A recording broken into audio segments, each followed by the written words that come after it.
वो मुकाबला जिसने भारत और ऑस्ट्रेलिया के दरमियान नफरत की एक ऐसी दीवार खड़ी कर दी जो आज भी 18 बरस बाद उतनी ही मजबूत खड़ी है। उस मैच में दोनों तरफ से ऐसे ऐसे खतरनाक खिलाड़ी उतरे थे जो अकेले दम पर पासा पलटने का दम रखते थे। एक तरफ सचिन तेंदुलकर थे, बल्लेबाजी के देवता। दूसरी तरफ हेडन था, क्रिकेट का वो दैत्य जो गेंद को स्टेडियम के बाहर भेजने में कोई रहम नहीं करता था। भारत के पास जहीर खान की आग थी तो ऑस्ट्रेलिया के पास ब्रेट ली का तूफान था। और इन सब के बीच खड़े थे एक नौजवान कप्तान महेंद्र सिंह धोनी जो अपनी पहली वनडे सीरीज में भारत की कमान थामे हुए थे। कंगारू कप्तान रिकी पॉन्टिंग पहले से ही उनकी बेइज्जती कर चुका था। कहा था कि तुम जैसे कप्तान तो हमारे यहाँ हर गली नुक्कड़ पर मिल जाते हैं। लेकिन धोनी ने उस दिन मैदान पर जो जाल बिछाया, इतनी चालाकी से, इतनी ठंडे दिमाग से कि पूरी ऑस्ट्रेलियाई टीम घुटनों के बल आ गई।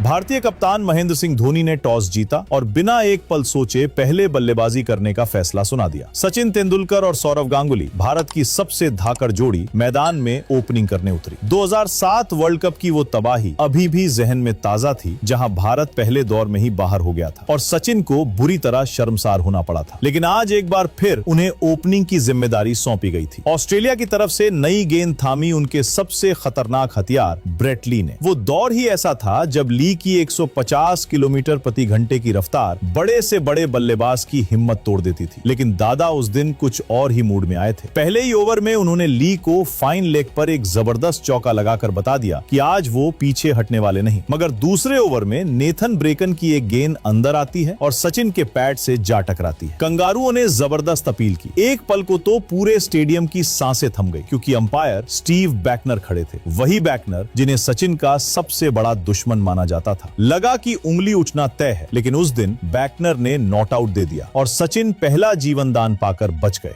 इसके बाद ब्रेट ली ने अपनी रफ्तार का पूरा हथौड़ा चलाते हुए सचिन को लगातार परेशान किए रखा। एक गेंद लेग साइड पर वाइड होकर चौके तक पहुंच गई, लेकिन इसके बावजूद कंगारू गेंदबाजों ने दोनों भारतीय ओपनरों पर ऐसा शिकंजा कसा था कि रन निकलने बंद हो गए थे। तभी एक बार फिर सचिन मुसीबत में फंसते दिखे। ब्रेट ली की गेंद बल्ले का किनारा लेकर सीधे विकेटकीपर के दस्तानों में समा गई। कंगारुओं ने आसमान सिर पर उठा लिया, लेकिन अंपायर शास्त्री ने हाथ नहीं उठाया और सचिन को दूसरी बार जीवन दान मिला। 5 ओवर बाद भारत का स्कोर मात्र 13 रन था, लेकिन छठे ओवर में दादा ने एक लाजवाब कवर ड्राइव खींचकर बाउंड्री निकाली और थोड़ी राहत की सांस ली। और फिर उसी ओवर की आखिरी गेंद पर ऑफ साइड पर एक और धमाकेदार चौका जड़ दिया। यही तो वजह है कि उन्हें ऑफ साइड का भगवान कहते हैं। कंगारुओं को उस दिन ये बात अच्छी तरह समझ आ गई। 7वें ओवर में किस्मत ने एक बार फिर सचिन का साथ दिया। ब्रेट ली की गेंद पर एलबीडब्ल्यू की इतनी दमदार अपील हुई कि अंपायर शास्त्री पर दबाव साफ दिखा, लेकिन उन्होंने नॉट आउट दिया। रिप्ले देखने पर पता चला कि गेंद सीधे स्टंप्स में घुस रही थी। अगली ही गेंद पर ली ने शॉर्ट पिच डाली। सचिन ने शॉट खेलने की कोशिश की, लेकिन गेंद हवा में उड़ चली। 3 कंगारू खिलाड़ी दौड़े और गेंद तीनों के बीच में धरती पर गिर गई। चौथी बार सचिन आउट होते होते बाल बाल बचे। कंगारू गेंदबाजों ने दोनों भारतीय ओपनरों को पूरी तरह जकड़ रखा था। 10वें ओवर में जॉनसन की एक गेंद पैरों पर आई तो दादा ने उसे चौके के लिए भेज दिया। मगर इस सब के बाद भी 10 ओवर की समाप्ति पर भारत का स्कोर महज 34 रन था और क्रिकेट के देवता सचिन तेंदुलकर 29 गेंदों पर सिर्फ 4 रन। ऑस्ट्रेलिया जैसी टीम के खिलाफ इतनी डरावनी शुरुआत के बाद जीत का ख्याल ही जैसे गायब हो गया था। सचिन आज बिल्कुल लय में नहीं दिख रहे थे, इसलिए गांगुली ने खुद मोर्चा संभाला और तय कर लिया कि आज वो कंगारुओं को चैन से नहीं बैठने देंगे। पहले ब्रेकन को एक लॉफ्टेड ऑन ड्राइव मारा और फिर आगे बढ़कर उसी की गेंद को पॉइंट के ऊपर से दनदनाते हुए चौके के लिए भेज दिया और इसी के साथ भारत के 50 रन भी पूरे हो गए। अब दादा जॉनसन की 150 किलोमीटर प्रति घंटे की गेंदों को भी आगे निकलकर खेल रहे थे। पहले कवर के ऊपर से लॉफ्ट किया, फिर फ्लिक करके फाइन लेग पर एक और चौका ठोक दिया। पूरा स्टेडियम दादा की इस दबंग बल्लेबाजी पर झूम रहा था और आखिरकार 15वें ओवर में सचिन ने भी होप की एक गेंद पर कट खेलते हुए अपनी पारी का पहला चौका जड़ दिया। 15 ओवर के अंत में भारत का स्कोर 68 रन था। दोनों बल्लेबाज अब पूरी तरह जम चुके थे और धीरे धीरे रफ्तार पकड़ रहे थे। मगर 20वें ओवर में होप की गेंद पर गांगुली 41 रन बनाकर विकेट के पीछे कैच हो गए। 20 ओवर के बाद भारत एक विकेट खोकर 91 रन पर खड़ा था। गांगुली के जाने के बाद युवराज सिंह मैदान में उतरे। अब आक्रामक बल्लेबाजी की पूरी जिम्मेदारी सचिन के कंधों पर आ गई थी और उन्होंने अगले ओवर की पहली ही गेंद पर कट करके एक शानदार चौका जड़कर ये साबित भी कर दिया। सचिन को तेजी से रन बनाते देख पॉन्टिंग ने ब्रेट ली को वापस बुलाया, लेकिन सचिन ने उसे एक लाजवाब कवर ड्राइव का चौका लगाकर जवाब दे दिया कि अब वो किसी से नहीं डरते। दूसरी तरफ युवराज को उलझाने के लिए पॉन्टिंग ने ब्रैड हॉक को लाया, लेकिन युवी ने पैडल स्वीप करते हुए एक नायाब चौका जड़ दिया। चौका लगते ही हॉग आग बबूला हो गया और युवराज के पास आकर गालियां बकने लगा, लेकिन अपने घर के मैदान पर खेल रहे युवराज ने उसकी एक नहीं सुनी। पहले कट करके पॉइंट पर एक धमाकेदार चौका लगाया और फिर स्वीप खेलकर एक और कड़ाकेदार बाउंड्री निकाली। उस कंगारू गेंदबाज की बोलती बंद हो गई। औकात याद दिला दी युवी ने। 31 ओवर के बाद भारत एक विकेट खोकर 145 रन पर था और दोनों बल्लेबाजों के बीच 54 रन की तेज साझेदारी हो चुकी थी। अगले ओवर में सचिन ने 2 रन दौड़कर अपने वनडे करियर की 84वीं अर्धशतक पूरी कर ली 91 गेंदों पर, और अब जरूरत थी रफ्तार की, जो सचिन ने अगले ही ओवर में साइमंड्स को कवर में एक शानदार चौका जड़कर दिखाई। इसी चौके के साथ भारत के 150 रन भी पूरे हो गए। अगले ओवर में पहले युवराज ने ब्रेकन को कट करके चौका मारा, फिर सचिन ने पैडल खेलते हुए एक और बाउंड्री निकाली। दोनों बल्लेबाज मिलकर कंगारुओं की खबर ले रहे थे। अगले ओवर में युवराज ने एक बार फिर साइमंड्स को स्वीप करते हुए चौके के लिए भेजा। कंगारू गेंदबाज बिलबिला उठे थे।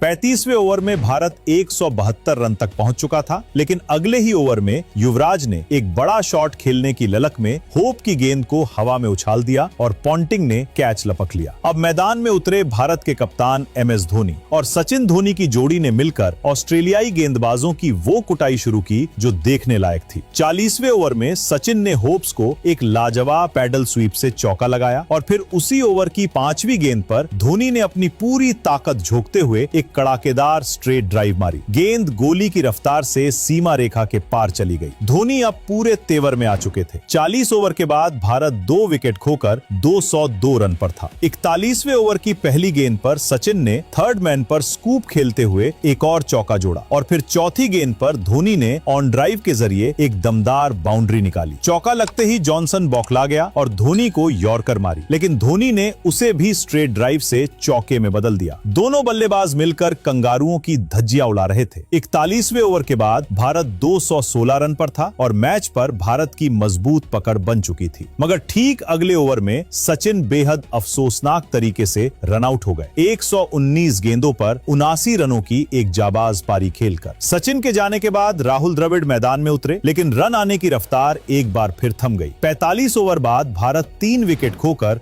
235 रन पर था। 46वें ओवर में द्रविड़ ने एक लॉफ्टेड ड्राइव से अपनी पारी का पहला चौका लगाया और फिर अगली ही गेंद पर गजब की टाइमिंग से एक और बाउंड्री निकाली। काफी देर से खामोश बैठे भारतीय दर्शक अब एक बार फिर जोश में आ गए, लेकिन उसी ओवर की 5वीं गेंद पर द्रविड़ बोल्ड हो गए। अब रॉबिन उथप्पा मैदान में उतरे, धमाकेदार बल्लेबाजी के लिए जाने जाने वाले। आते ही उन्होंने हॉक को लॉफ्ट करते हुए मिड विकेट पर चौका जड़ दिया। 47वें ओवर के बाद भारत 254 रन पर पहुंच चुका था। 48वें ओवर में उथप्पा ने आगे बढ़कर ब्रेकन को भी एक चौका लगाया। रन तेजी से आ रहे थे। अब भारत की पारी की आखिरी 12 गेंदें बची थी। 49वां ओवर था इस दुनिया के सबसे खौफनाक गेंदबाज ब्रेट ली के हाथों में, लेकिन उथप्पा ने आगे निकलकर पहली ही गेंद पर कवर पर एक दंदनाती चौका जड़ दिया। ली की 150 किलोमीटर प्रति घंटे की गेंदों को उथप्पा ऐसे आगे बढ़कर खेल रहे थे जैसे सामने कोई स्पिनर गेंद डाल रहा हो, और ब्रेट ली को इतना खतरनाक शॉट मारा कि गेंद सीधे अंपायर के बगल से निकलती हुई चौके के लिए चली गई। अंपायर भी उस शॉट से बाल बाल बचे। 49 ओवर के बाद भारत 271 रन पर था। 50वें ओवर में उथप्पा ने फिर आगे बढ़कर ब्रेकन की गेंद पर लॉफ्ट करते हुए चौका ठोक दिया। कंगारू गेंदबाजों का सारा घमंड उथप्पा ने जमीन पर धो दिया था। इसके बाद एक पुल शॉट और एक और चौका। पारी की आखिरी 2 गेंदों पर धोनी क्रीज पर थे। 5वीं गेंद पर आगे बढ़कर एक चौका लगाया और फिर पारी की अंतिम गेंद पर धोनी ने वो शॉट खेला जो उनकी पहचान है, हेलीकॉप्टर शॉट। गेंद सीधी स्टेडियम के बाहर गई, छक्का। इसी के साथ 35 गेंदों पर उनकी अर्धशतक भी पूरी हो गई। धोनी और उथप्पा की इस विस्फोटक साझेदारी की बदौलत 50 ओवर में भारत ने 291 का विशाल स्कोर खड़ा कर दिया था। ऑस्ट्रेलिया को जीत के लिए 292 रन चाहिए थे। लक्ष्य का पीछा करने मैथ्यू हेडन और एडम गिलक्रिस्ट उतरे। क्रिकेट इतिहास की सबसे खूंखार ओपनिंग जोड़ियों में से एक, जो जहां जाते थे तबाही मचाते थे। जहीर खान ने शुरुआत में अपनी स्विंग से दोनों को थोड़ा परेशान जरूर किया, लेकिन तीसरे ओवर में हेडन ने जहीर को एक कड़ाकेदार चौका जड़ दिया। अगले ओवर में गिलक्रिस्ट ने आरपी सिंह को एक लाजवाब छक्का मारा। फिर गिलक्रिस्ट ने जहीर को पुल करके चौका जोड़ा और उसी ओवर की 5वीं गेंद पर हेडन ने भी एक शानदार छक्का ठोक दिया। ये जोड़ी खूंखार भेड़ियों की तरह भारतीय गेंदबाजों का शिकार कर रही थी। 5 ओवर में ऑस्ट्रेलिया 35 रन पर था। गिलक्रिस्ट लगातार छोटी गेंदों पर पुल खेल रहे थे। धोनी ने यह देखा, दिमाग लगाया, स्क्वायर लेग बाउंड्री पर फील्डर खड़ा किया और आरपी सिंह को शॉर्ट गेंद फेंकने का इशारा किया। गिलक्रिस्ट धोनी के बिछाए जाल में सीधे आ फंसे, पुल किया और ठीक वहीं स्क्वायर लेग पर खड़े जहीर खान के हाथों में कैच दे बैठे। ऑस्ट्रेलिया को पहला झटका लगा। अब कप्तान रिकी पॉन्टिंग मैदान में उतरे। उस दौर की ऑस्ट्रेलियाई टीम की सबसे बड़ी खासियत यही थी, विकेट चाहे गिरे रफ्तार नहीं रुकती। हेडन ने उसी जोश को बरकरार रखते हुए 8वें ओवर में आरपी सिंह को 2 धमाकेदार चौके लगाए और फिर जहीर को कट करते हुए एक और बाउंड्री निकाली। भारत अभी हेडन को रोकने का रास्ता ढूंढ ही रहा था कि पॉन्टिंग ने ताबड़तोड़ हमला बोल दिया। आरपी सिंह को 3 लगातार चौके मारे, एक से बढ़कर एक। 10 ओवर के बाद ऑस्ट्रेलिया 75 रन पर पहुंच चुका था। 11वें ओवर में हेडन ने आगे निकलकर जहीर को एक गगनचुंबी छक्का मारा, फिर चौका भी जोड़ा। कंगारुओं की ये बेलगाम बल्लेबाजी देखकर धोनी जैसा शातिर कप्तान भी कुछ देर के लिए बेबस नजर आया। इरफान पठान लाए, चौके लगे, फिर हरभजन लाए, उनके साथ भी वही हुआ। गांगुली को गेंद थमाई, कंगारुओं ने उनकी गेंदें भी बाउंड्री से बाहर भेज दी। 18 ओवर में ऑस्ट्रेलिया 122 रन पर था और दोनों बल्लेबाज ऐसे खेल रहे थे जैसे 40 ओवर में ही मैच खत्म कर देंगे। दोनों लगातार आगे बढ़कर खेल रहे थे, इसलिए धोनी ने इरफान की गेंदबाजी पर विकेट के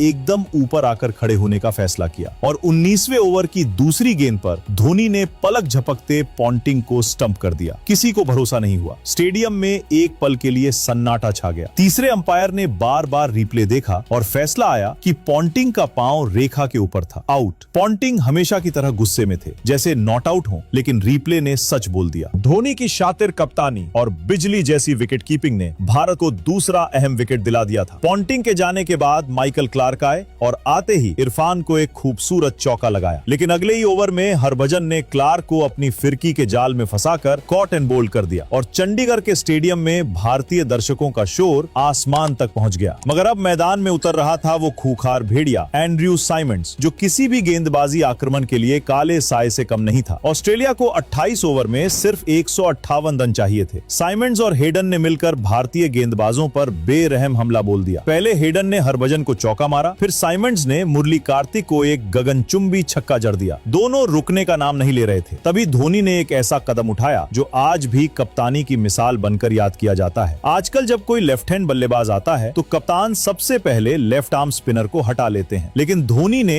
हेडन जैसे खूंखार लेफ्ट हैंडर के सामने मुरली कार्तिक को ओवर दे दिया और कार्तिक ने धोनी के भरोसे को सोने की तरह निभाया। हेडन को 92 के निजी स्कोर पर जहीर खान के हाथों कैच आउट करवा दिया। शांत पड़ा स्टेडियम एक बार फिर गूंज उठा। 34 ओवर में ऑस्ट्रेलिया 4 विकेट खोकर 191 रन पर था। 96 गेंदों पर 101 रन चाहिए थे। ब्रैड हॉज मैदान में आए, लेकिन साइमंड्स अभी भी निर्दयता से रन बटोर रहे थे। हॉज भी बीच बीच में चौके और सिंगल ले रहे थे। 42 गेंदों पर सिर्फ 48 रन। सबको लग रहा था ऑस्ट्रेलिया आराम से जीत जाएगा, लेकिन 44वें ओवर में हरभजन की गेंद पर धोनी ने लेग साइड पर हॉज को तेजी से स्टंप कर दिया। हॉज वापस जाते हुए भी हैरान था कि यॉर्कर पर कोई स्टंप कैसे कर सकता है। जेम्स होप्स मैदान में उतरे, लेकिन असली खतरा अभी भी 75 रन पर खेल रहे साइमंड्स थे। आखिरी 20 गेंदों पर ऑस्ट्रेलिया को 24 रन चाहिए थे। गेंद थी आरपी सिंह के हाथों में और आरपी ने एक धीमी कटर डाली। साइमंड्स के डंडे उखड़ गए। स्टेडियम का शोर और भारतीय खिलाड़ियों का जश्न बता रहा था कि ये विकेट भारत के लिए कितना कीमती था और अगली ही गेंद पर आरपी सिंह ने एक सटीक थ्रो से हॉज को भी रन आउट कर दिया। 2 गेंद